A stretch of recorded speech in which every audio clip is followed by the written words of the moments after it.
So, you want to understand how admin commands work in Roblox games and how they are obtained. I got you. Roblox is incredibly popular across the USA, and many players are curious about admin commands.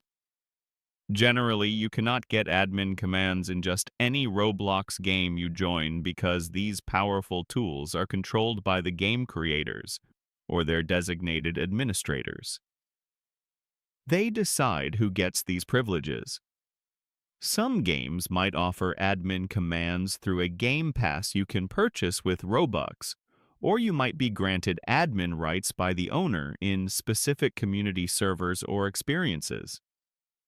However, trying to get admin commands in games without permission through exploits or unauthorized scripts is against Roblox rules and can lead to consequences for your account.